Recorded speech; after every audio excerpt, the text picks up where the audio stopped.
My brother, how are you? I'm good. I'm good. As good as you.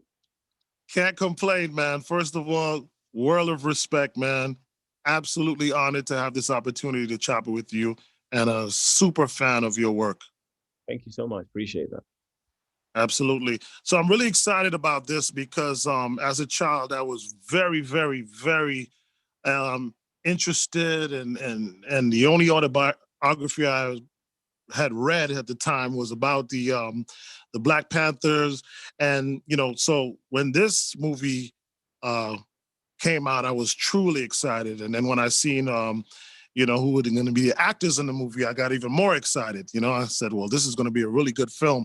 Um, with such a powerful black film coming off of Black Panther, now with this film, what does it like mean to you to have the opportunity to really work on these kind of like amazing films that highlight, like black people and especially this one with the Black Panther Party? It makes me feel really blessed, man. I feel really blessed. Do you know what I'm saying? To be in this position, to even do this, I feel like the career that I'm having at the moment can't even happen 10 years ago. Do you know what I'm saying? So the fact that I'm in this moment, I'm able to be a vessel for these kinds of stories, it's a blessing. What kind of work did it take or research did it take for you to really get into that character of Chairman Fred Hampton? It was just a lot of work. It was a lot of work, a lot of reading. Read the Black Panther reading list. Majority of the books on Black Panther reading list. Because in order to be a fully fledged Panther, you needed to go on 6 weeks of political education. So read that in order to get my mind set right, get understand the perspective, understand the concepts and ideas that they were swimming around. And then did that. Then went to Chicago by myself, wanting to meet the family, but it wasn't possible on that trip. And then going to Maywood, going to these old schools, going to these old homes, going to where I used to speak at, speaking to people in Chicago and seeing how they felt. Then I'll do that in a day. Then at night I'll be reading about the intricacies of Chicago politics and Chicago street politics at that time.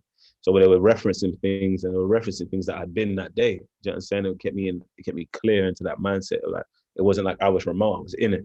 You feel me? Right. So I did that. Then I did incredible work with my dialect coach, Woody Lacrone. Did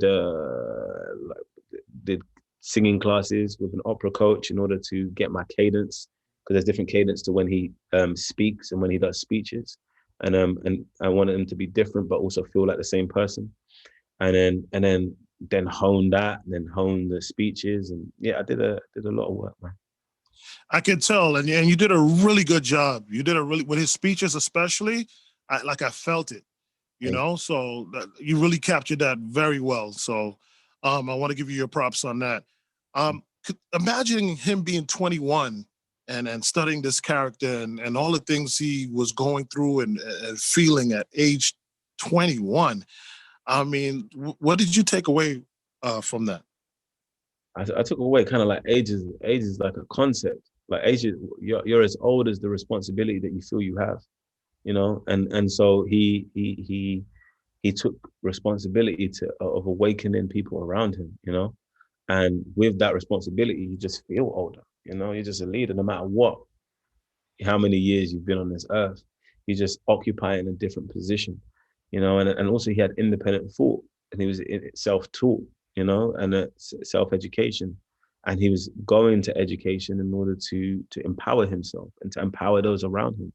So that's going to change how you operate in the world. With a lot of us kind of take in what we're given, but we don't Yes. who's giving it and why they're giving it. And he just got what he wanted. That is amazing. What would you like to see this film do, and for people, not just black, just in general for people, especially with the climate going on right now? To see that, like, the answer is really pouring into your own local community. And there's strategies and blueprints within this film and within the Black Panther Party's deeds and philosophies that help combat the injustices. And it's about coming together as one. It's about, like, they had a medical clinic, they healed the sick, they fed the kids with the breakfast program, they educated kids, they were on the front line and giving people the tools to liberate themselves, to actualize themselves for themselves. So I hope people really adopt that and see that you can do that, but also the people that are already doing that, because there's loads of people that are already doing that as well. Yes. Around the world, to feel emboldened that in doing what they're doing, and want to continue to work and feel like they're seen. Do you feel that, the character that you played with Chairman Fred Hampton could ever stand a chance based on, the FBI informant and all these forces against him? I think they had a clear agenda to eradicate him, not assassinate him physically, but also assassinate him culturally.